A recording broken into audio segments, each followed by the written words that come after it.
So hello everybody, my name is Indoha Clovis and I'm part of the web design team, web design class, sorry. And today we're going to explore the Summative dashboard interactive UI. So here we had multiple options of what we could develop, and me I chose to develop the student finance tracker that we call student ledger, as you can see at the top. As the format of a dashboard, we have 3 pages: dashboard, records, add, settings, and about. So let's start with dashboard. Dashboard will show the key metrics, the total, uh, how can I say this? We'll have the total difference, I would say, between the income and the expense. As you can see here, the income in green and the total expenses. Here I use the CJSON that we have generated. So we have something you can read about. We can see that we have a total transaction of 12, total income of 1400, a total expense of 972, and top category fees. Monthly spending cap. This will allow students to have caps that they can't go up in terms of expenses, and we can see that the target is chosen here as 2500, the set cap remaining 1527 to go up in terms of expenses. So it just gets the difference between the monthly spending cap and the total expenses of the month. We also have a last 7-day trend that can be seen here at the bottom of the dashboard page 1. This is currently not showing anything because I use CJSON that have different dates which are not within the 7 days trend, but I'll show you a version with the 7 days trends available.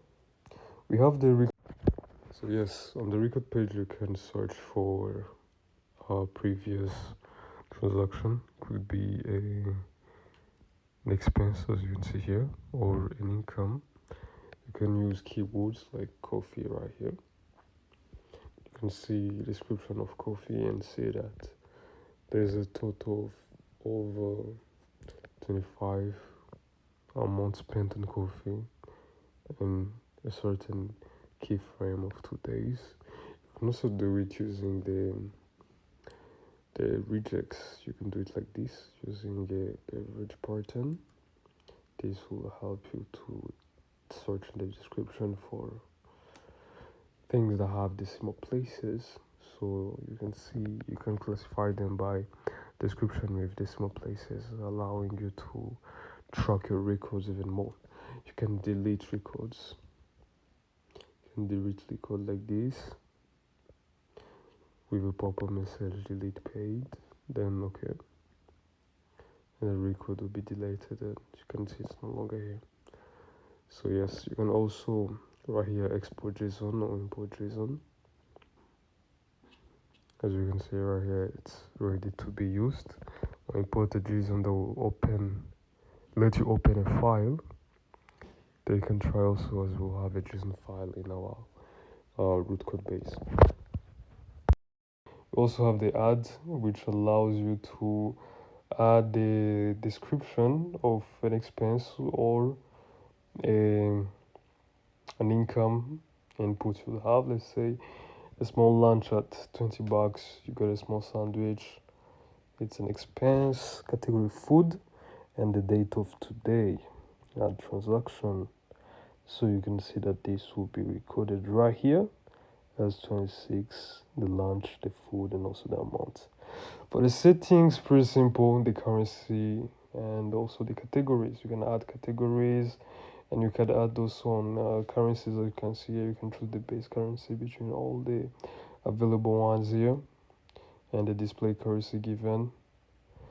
Also, you can change the rate between the base and the alt and the base and lat 2. Food categories also, and data import same as the record section.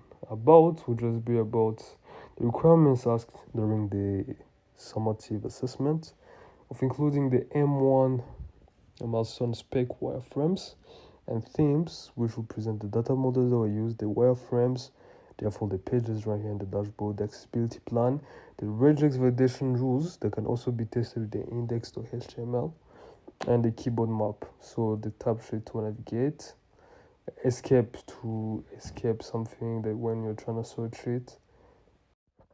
So yes, this was my brief description and introduction for you on Student Ledger. It was a really nice experience. Here was my summative UI responsive by Indoha Clovis. Thank you very much for watching.